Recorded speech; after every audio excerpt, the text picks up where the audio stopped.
What?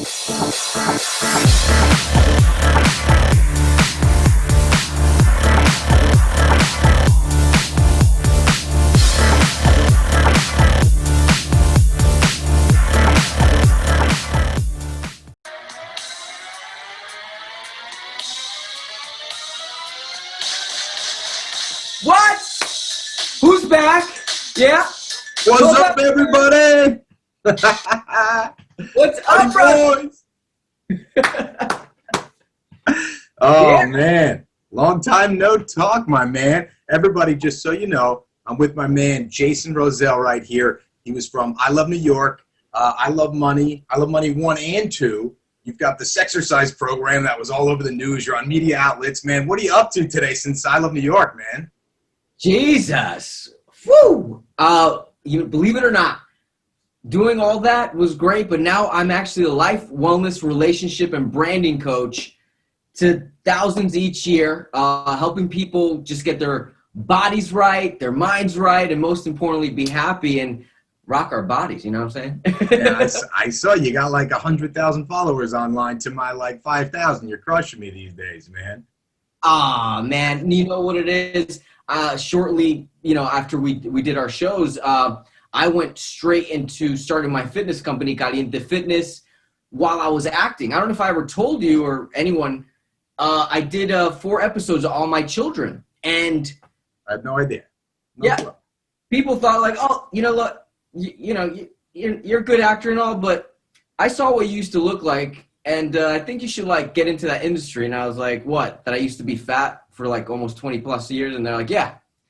And literally every time I was on set, I was connecting with people, connecting from like Drew Carey to all these celebrities. And I started training celebrities, and here we are many years later. I've done a lot. It's pretty inspiring. And here we are with you. How the hell have you been? I'm doing great, man. Life is good. I basically am the auction director for Goldman Auction, so I'm selling high-end sports memorabilia. I've got 12-pack properties where I own 5 different properties that we rent out to other people like that. Working on film projects and things like that. So I've got a social media, YouTube, Instagram, just trying to stay connected a little bit, stay alive. I got 3 kids nowadays, but it's good just to be back in front of some people and trying to do something different. Did you just say, sorry to interrupt, because we're going to tell the audience in a minute, did you just say 3 kids? Well, I have 2 kids and a third one due any minute now. Like my wife might pop mid-interview right now. Wow. Mid-podcast. That's amazing. That's amazing. So for anybody that's watching, maybe even for the first time, maybe they just watch I Love New York for the first time. What was that 12 or 13 years ago? 2006. So we're going on, it's actually 14 years. Like we filmed it in October 2006. So it's a little over 14 years ago, man. This is mind blowing to me because we look young as can be right now. I mean, you don't look a day past 25, Nick Lachey. Yeah. Tom Cruise over there, man. So where you living at, bro? So I'm in I've been in LA for 14 years, and I moved to Arizona about not even a full year ago.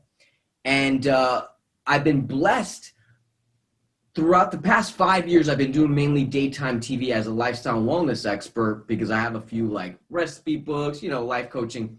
But I moved out here because a lot of the shows, they're like, hey, you can just do a lot of the broadcasting from home. So I built a home studio and then only fly to LA once or twice a month. And I was like, this is great because, as you know, Arizona is a lot more affordable. Kid you not, 2 months after moving here, COVID hit. And wow, I would be miserable living in LA right now. My rent was $4,200 a month, dude. Ridiculous. Yeah, tell me. I'm from North Jersey. Well, anyway, let's get into it, man. Let's tell everybody why we're really here. We're here because we want to watch the shows with you guys. We want you guys to pull it up right now. We got it on YouTube. We can just stream it. I think we got to start from the beginning with me and you. I mean, we really kind of kicked it off, I would say, probably episode 2, episode 3, when we had a barbecue at the house, and we were just starting to let loose. Only, what, 3-4 days into the show. And next thing I know, you're punching me in the stomach. I'm drinking live bees, man. So, yeah, why don't we check out that clip real quick? You killed the bee. Take a shot of that. We can't drink a bee. Drink the bee. By the way, I love those outfits, man, that they gave us were pretty insane. Oh, those outfits were amazing. I mean, do you realize they gave it to everybody, but who's the only 2 people that wore it?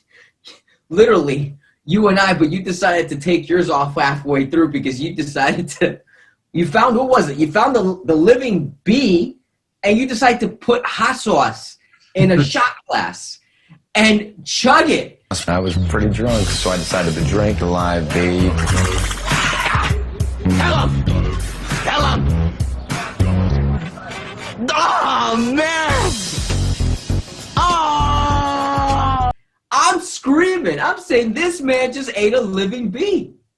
And from there, I went straight to hitting you in the gut, and you're like, no, give me more, man. A man that can eat a freaking living bee?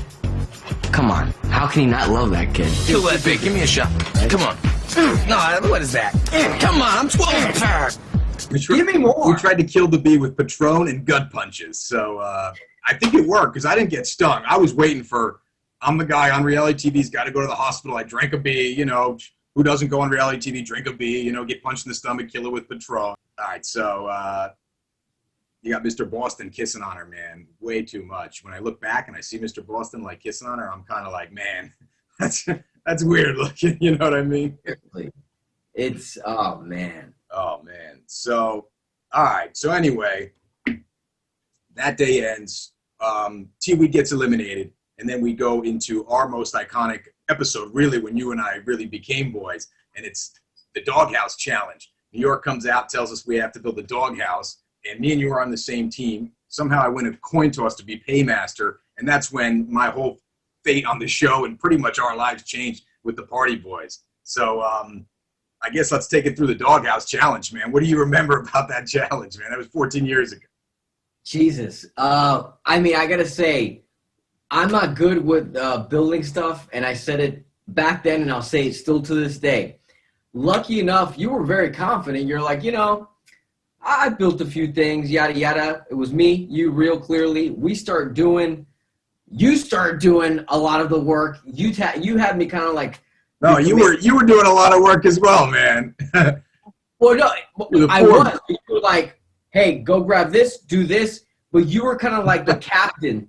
And the editing was beautiful, though, man. The editing was hilarious. I was cracking up because I step on the cigarette, and I was like, oh, hey, sorry, man. It was right after I was like, hey, grab this. Hey, can you? And then I grabbed the cigarette. I'm like, here, man. And it was like, I was dying. I was like, oh, how nice of him. A freaking crushed up cig. Unbelievable. I thought I was being nice at the time, man, until you watch it back on the show, you know? Yeah, literally. And then I'm looking at everybody building their homes, and I'm like, wow, I think they're doing a crappy job. And you and I looked at each other, and we looked at Rio, and we're like, damn, we might have a chance. And what was it? Not even, what do we have, 2 hours to build a house, right? It felt like it was 15 minutes. It was probably at least 90 minutes or so, at least. Yeah, 90 minutes. And nothing. I think it was an awesome feeling, the fact that we beat out the competition, because it was an awesome, awesome doghouse. It was sick. And then we get our first date, which now we're on a big show. We know this is going to be pretty big. I love New York. I mean, New York's still huge. I mean, the show, speaking of the show, man, you know, it's like crazy that 14 years later, you know, it still comes on once, twice a year. We're still on Hulu. We're still getting messages. We know when it's on. You know, the inbox is like, ooh, something's going on today. Like, what's happening? You know, and we're just living our lives. But it's crazy how we're always going to come back to it some way, somewhere.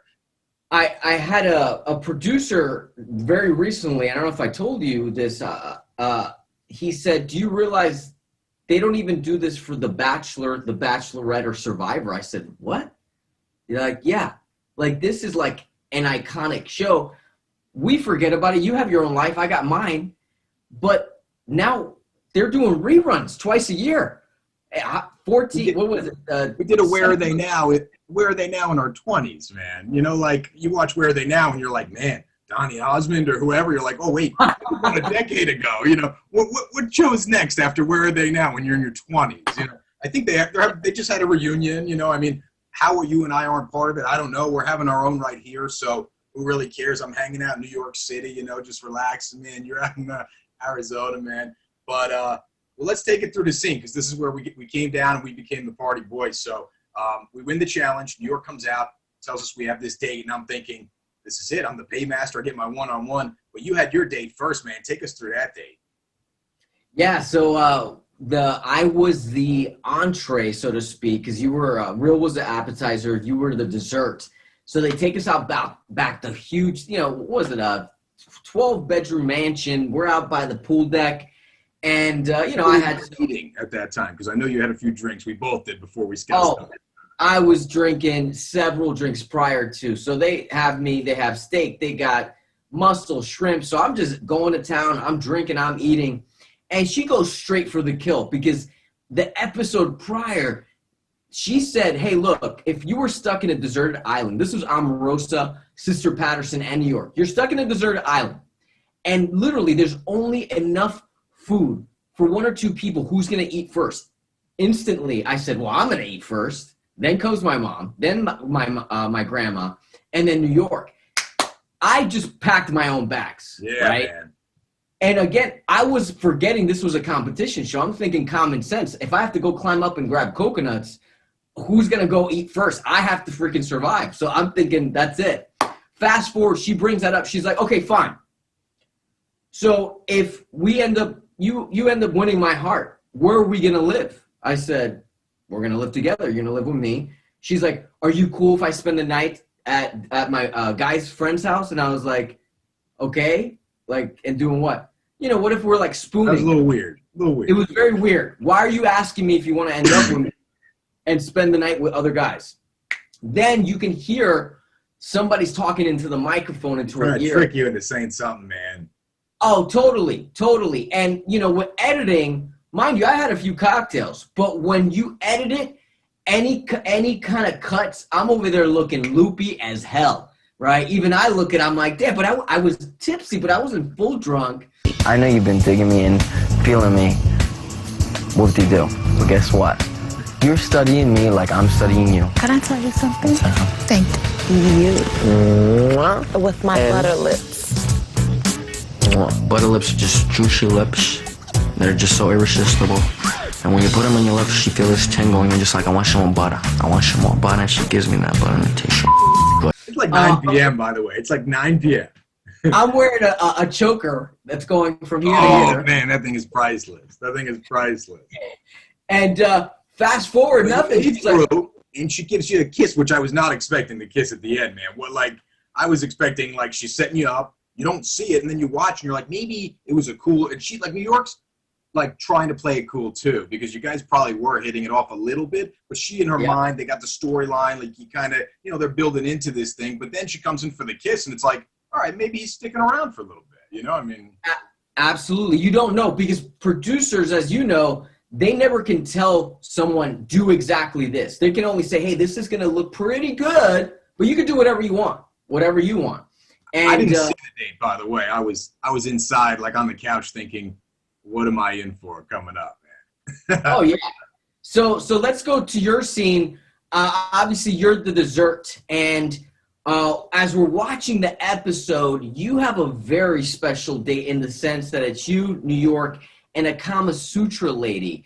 Talk to us a little bit about that experience because that looked wild. Yeah, I mean, it's this lady in the room, New York, they pull out leopard's prints, and I'm like, I got to wear these leopard prints, obviously, you know, like I'm in great shape. But I'm thinking, okay, like thinking really in my mind, like back home, I left the girl I was kind of seeing. I told her I wouldn't do anything too crazy. You know, I might have to kiss her. So, but we did split, but I'm thinking all that at the time as well. So I'm not kidding. Like, I don't sweat. I mean, I go to the gym. You've seen me. I work out in the gym for 2 hours. I come out of there and I can throw a suit on and look like I haven't broken a sweat. Here I am in New York's room. I mean, that's why I started moving a little quicker, you know, in that department. And, man, I was sweating. Like, it was like if I lifted my arms up, it would have, like, dripped out of my arm. And that's never happened to me. I mean, that even wrestling a big match, it's like I'm walking out like that. And I was like, because if I don't do something now, You know, like I might get eliminated tonight.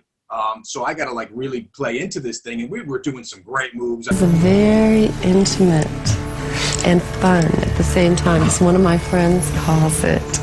He calls it Yam Bam. This whole ordeal is very sexual, and I'm definitely feeling that. And me and New York haven't really bonded like that yet, so maybe tonight's the night.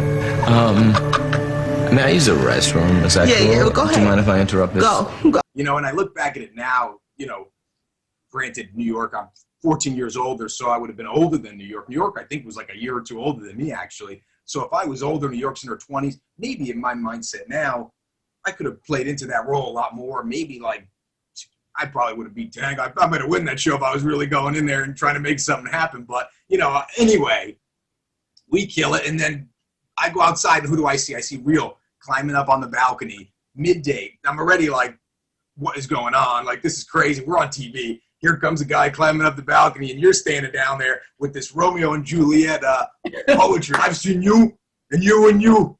And all you guys, it was something like that. And I was like, man. And I vaguely remember that, but like Real with the Mustafa hairdo, Umbata, I was calling him from Conan. He's hiding behind the thing. It was surreal. But you got to have dinner, man. I didn't get dinner. You're like, you ate the whole steak. I went into this thing with some drinks. So at this point, I'm running downstairs right to the buffet line, got the Speedo on, and that's when any sane man wouldn't have eaten off that counter again, bro. But, you know. All right, so sorry, the tears are coming down because I'm thinking back. I mean, for God's sakes, you couldn't pay me enough money to do half of the things you and I did back then, especially drink so much on an empty stomach. So you're pretty, between a 1 and a 10, you're at about what, like a 7 drunk?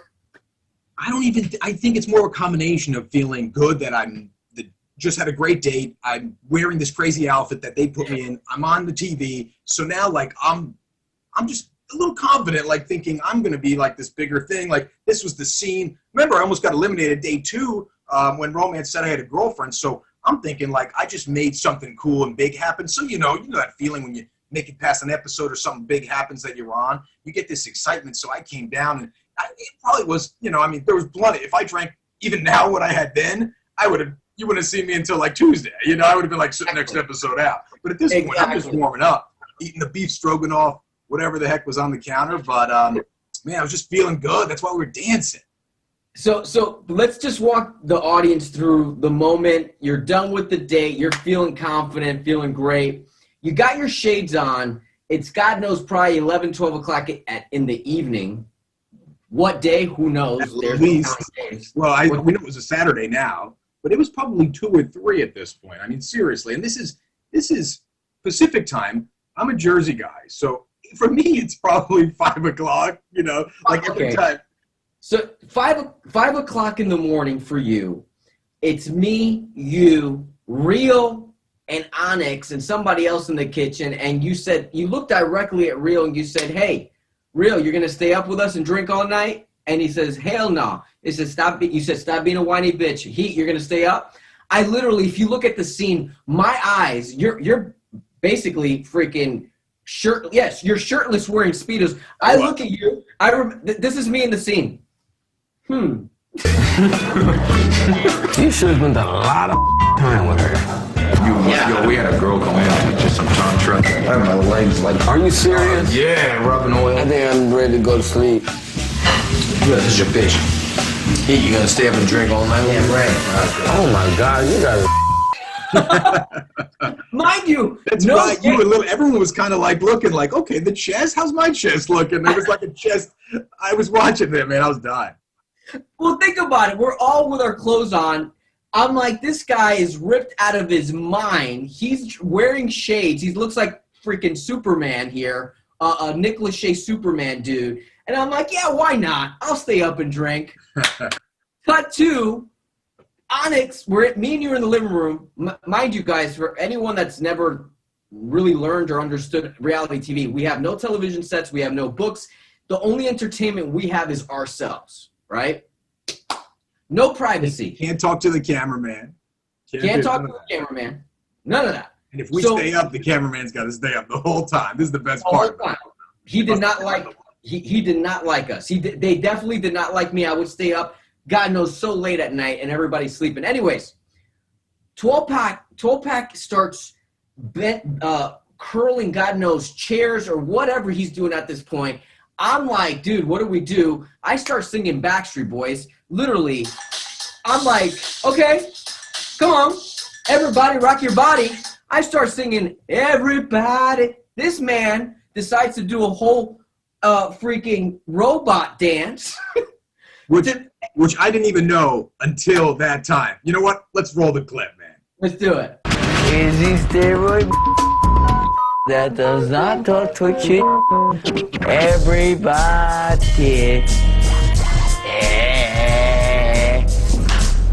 Yeah. Oh man. I mean, look at we.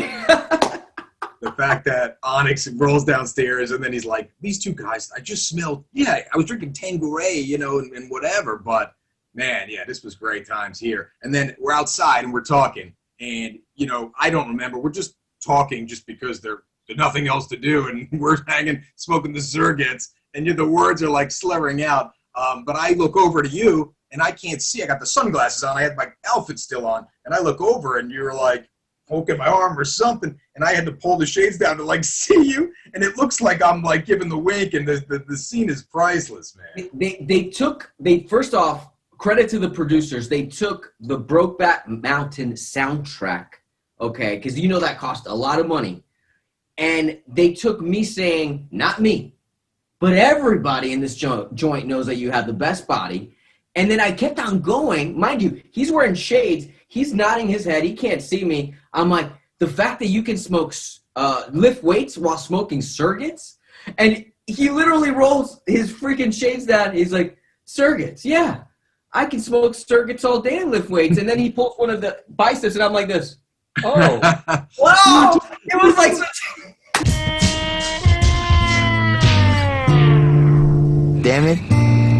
You have the coolest, not me, but everyone in this freaking joint knows of this. You have the best body in this place, alright?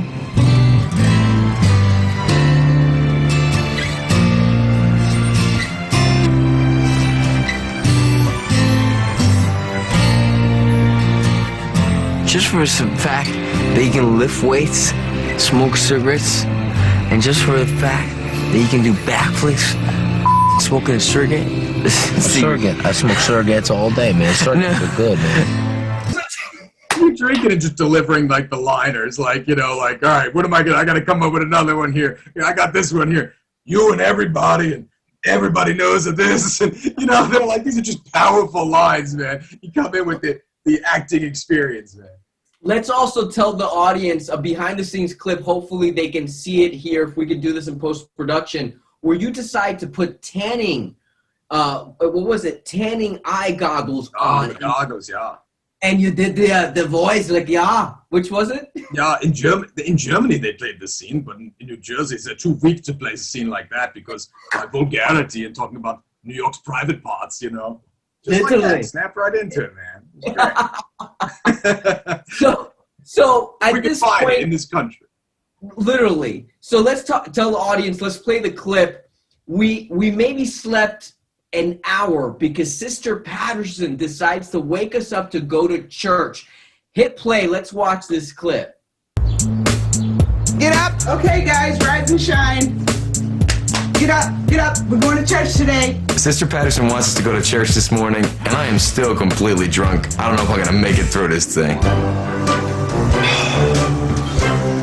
I'm definitely not the only one drunk here because he stays up all hours and just gets wasted when no one's even around. So he's feeling a little rough right now too. You are in trouble.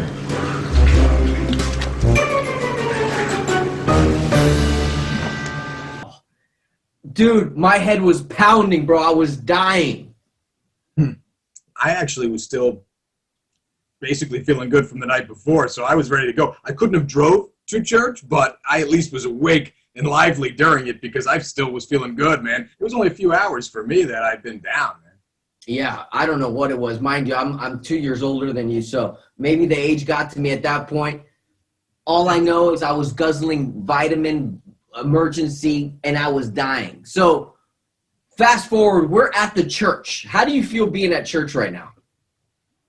I had no problem with going to church. I figured something like this could happen. I mean, I'd just been basically in a fight almost with the guy who tried to steal my poster from the day before. We're building dog houses. We're dancing in Speedos. What's next? You know, like anything's bound to happen on a show like this. So now we're in church. This is kind of normal for me. My parents raised me going to church. So for me, honestly, I didn't know if I wanted to, like, should I go to sleep or should I get up and, like, dance? So I was actually getting into it, kind of dancing and feeling good and just enjoying it. And, again, probably still not hungover yet or anything like that. But, you know, you went the other direction, man. But tell us about that technique that you told me about when you were resting the eyes, trying to cheat, like when the offering comes by and you kind of, like, fake the money going in. It was one of those, like, church techniques you had from being a kid, man.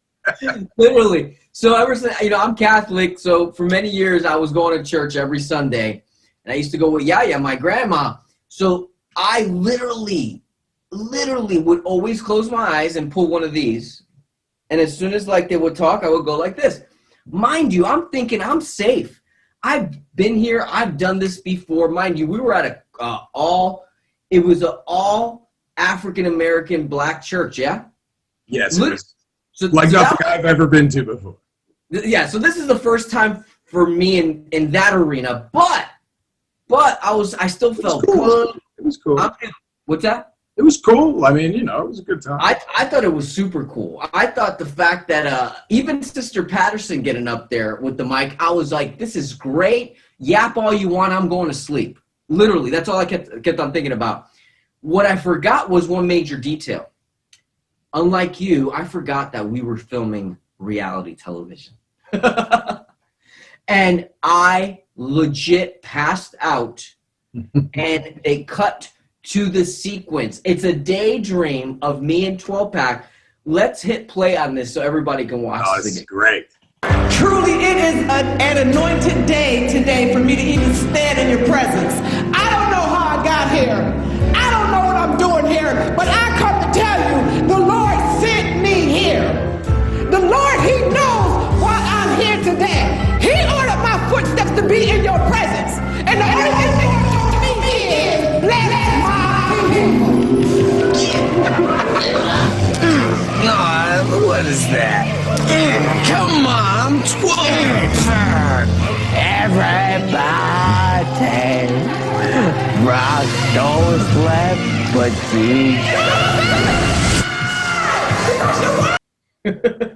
So that's us giving a high five. You drinking the beer. Sound effects are amazing. The slow-mo romance, the clouds, the dreaminess. You cannot make this up. This was the real deal. And you killed the bee, at least, man. There it was. Come on, give me another one. You're 12-Pack. Come on, 12-pack. Oh man, the 12-pack of fun, man. But so let's take it right to the meat and potatoes, and then we got plenty more to talk about here. So we get into the elimination. I mean, obviously, everybody wants to see Party Boys became Party Boys. No way you're going home. We just hung out all night. I'm expecting to see you come down, and it's between you and Mr. Boston of all people. I mean, literally, we got the guy picking his nose, double fingering it, and what happened next, man? I was amazed, man. Yeah, it was down to me, Onyx, and Boston. So I was like, okay, she says, 2 people are going home. I'm like, all right, I'm definitely not going home. Onyx, nice guy and all, but he was too passive. You don't want to be with Booger Man. There's no way in hell. Right. You got the kiss on the lips from the night before. Yeah, she loved the butter lips. It's so good, so butter so good. So I was confident. Look at the sound effect. The butter lips. Literally, like, coo. I was shocked because clearly she sent me home to go home back to Yaya, pretty much, my grandma. Yeah, right? I mean, it made sense. The storyline, you wrote the story, right? I mean, we all wrote it, so, yeah. You know. Yeah, and looking back, yeah, at that time I was pissed, but I was alleviated. Fast forward, I didn't realize this show was going to be so damn big, okay? I mean, for God's sakes, we're on billboards, we're on magazines every week, whatever. I was like, what the hell? So back then I was like, man, I wish I could have stayed longer, but at the same token, I would never change why I left the show. I mean, if you're going to kick me out for family, it's a great way to go out. You know what I mean? Yeah, absolutely, man. And since then, we've had so many opportunities. We've gone so many different directions. And, I want to get into what we've been up to since. Obviously, you've got some great stuff. I think you even had like a hit song, did you not? A Latin pop song or something like that for a minute. How far did that make it out? You had a lot of views on that stuff, I saw. Yeah, okay, I'll give you the quickest breakdown. So obviously, and I think this kind of goes for both of us. We both did I Love Money season 1, not even a year later, right? Yeah. About. I got booted off there, came back for season 2 of I Love Money, and you did Daisy of Love. Question, why didn't you do I Love Money 2 or 3? Why did you choose Daisy of Love? I don't even know why. I chose Daisy of Love because the chick was good looking and I was single, and it's another show as well. So I was killing every bird with as many stones as I could. But I didn't even know I Love New York 2 or 3, or I'm sorry, I Love Money 2 or 3. I didn't even know those were going into production. I didn't know about them. So, I didn't, it's not like they said do this or that. I didn't get the choice. Oh, Man. wow. How did you hear about Daisy of Love? Oh, I was at the reunion for I Love Money. And whenever we had to throw the bottle at me, it was all mayhem. And at that time, Lisa Lopez, one of the casting directors, whatever, she tells me, like, oh, yeah, it's going to be Daisy, the new girl, because everyone's wondering who's it going to be. Megan got one after that. And she told me it was Daisy. And I was like, man, I'm into her. And I've met her. And me and her had a good time when I met her. So I just asked her to do it. And she was like, okay, done. It was like that simple, man. And I was like, okay, I'm on. That's awesome. That's so awesome.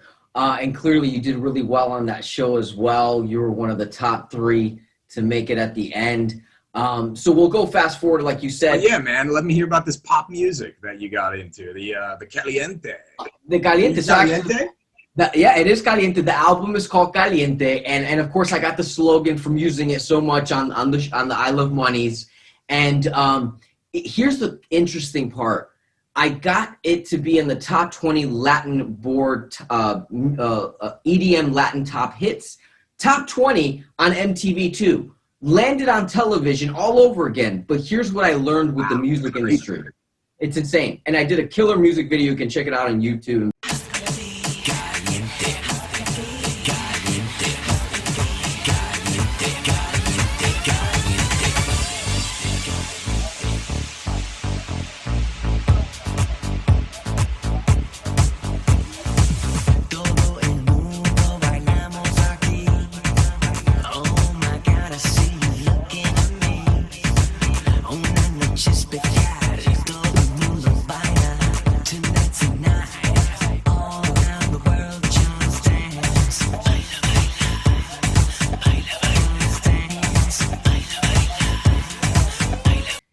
You can have fame, but you can be broke. And why I say that is, no joke, having my music play on the radio, on Carnival Cruise Lines, all these cool things that were happening.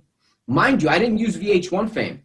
It was just me connecting with people, but I was not making money. And then my manager at the time was like, Jason, if you're not willing to go on tour, sell merch, X, Y, Z. And I was like, I don't want to go on tour every weekend. I was burnt out from, remember the tour that me and you did? Right now I would die to do a gig, but if we were like, another gig, geez. Yeah, so back then, for people that are just finding out about us, for almost 3 years, me and 12-Pack here, we were touring. We did state after state. We were literally headlining major national nightclubs, doing full-on, God knows, close to Chippendale shows. Only they were more fun because we actually would vibe out with the crowd without having to get full-on naked, which was kind of cool. Right, and we put that show thing on. We more went out, hung out most of the time. If they paid the extra money, we would go on stage and actually for 10 minutes, take the shirts off, you put a little routine together, do a dance, unrehearsed, in the hotel room beforehand. But I mean, we were getting paid good money, man. It wasn't like it was a show. We were just trying to come up with the next show. But we killed it, man. So that's crazy that you were on all those shows. But tell me, man, like people looking for you right now, like where are you most active? You know, where can you hit people up at? Where can they hit you up at? Where can they hit me up? I mean, 'cause that's how you and I reconnected. What, 3-4 years ago? We hadn't talked in 10 years. I sent a Facebook inbox, Caliente, what you doing today? I'm in your town. And you're like, let's film a podcast. 4 hours later, we're filming something I haven't filmed in a decade, man. Absolutely. And if anybody has not seen that, click on the description. You can check that out because we cover so much there. And to follow up with your question, honestly, because a lot of times people watch these shows, same thing, they're watching you, they're watching me and saying, oh my God, do they still party? Do they still do this? It's very clear Dave has a third child coming. You're married, right? And I want to know. Doesn't matter. It doesn't matter? It doesn't? Okay, let's go. Hold on. No, but look, what I learned in these past few years and how I transformed was I realized I was over drinking, especially when you and I were on tour. The music, I love music, but I don't like to tour and be around drunks 24/7. That's just not me. So later, literally, I became, like I said, a trainer, followed by a life coach. And now my social media is not that exciting. And when I say that, I help people that are going through major anxiety, depression, are obese, or simply are unhappy. Why do I say that? Because I suffered that. And I do it instead of being a super strict coach. And I've learned from some of the best, from Tony Robbins, Lewis Howes, but it's me, you know, and I put that little caliente vibe. So yeah, I would say YouTube with my podcast, Get Inspired, iTunes, obviously, and Instagram, Jason Rosell Live. So you're training people, working out the physique, working out the mind as well, kind of like people have depression, or if they're just looking for a makeover or something. Yeah, look, here's the deal. For so many years, I was training people, not just celebrities, but like legit, like anyone, people that are working at Target, postal workers. And I noticed I was able to physically transform someone dramatically, but I noticed a lot of them were not happy. Like they were like sad. They're like, oh yeah, I got a 6-pack, but I'm still not happy. I'm like, okay, what gives? So that's when I was like, wait a minute, why don't we transform people's minds first, then their bodies? And I came up with a program called the Caliente Mind, Caliente Body 12-week program.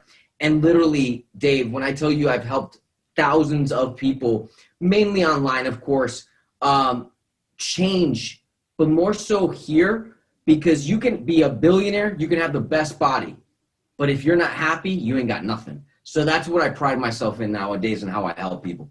That's awesome, man. Well, I appreciate you coming on. I mean, and taking some time out, man. You're obviously got a busy schedule. But man, you guys, says it all right here. We got this in New York. We got the 12-pack. We got the 12-pack in New York. You guys are watching 12-pack watch party. We got the Party Boys on the Party Boys watch party, and we want to watch some more stuff. We want to break down some episodes, some of your favorite episodes, not just I Love New York or I Love Money or Rock of Love or any of these shows. You know, we want to break down the Jersey Shore, any show that you want to break down, The Bachelorette, whatever it is, hit us up. Let us know what you want to break down. We'll try to get someone on the show. We'll watch some episodes like we've been doing today. Man, thank you so much for taking some time out and joining. And I look forward to doing a lot more of these with you, man, for a long time to come, and some more projects as well. I'm sure let's get a feature film going, man. Let's get the Party Boys. Let's do it like we wrote the script, where you show up at the mansion. I'm sitting there in this little font. You come in, you're like, 12, are you all right? We're gonna do the big tour, and we go crazy, man. We got Party Boys 2.0. The Fury saga continues. Awesome, brother. Thanks, man. Appreciate it. Hey, you're welcome. Guys, leave those comments. Let us know what you want, because if anything, we'll be back, especially Dave. He's going to break it down and shake it down. Thanks, Dave, for having me, brother. Good talking to you, bro. Peace.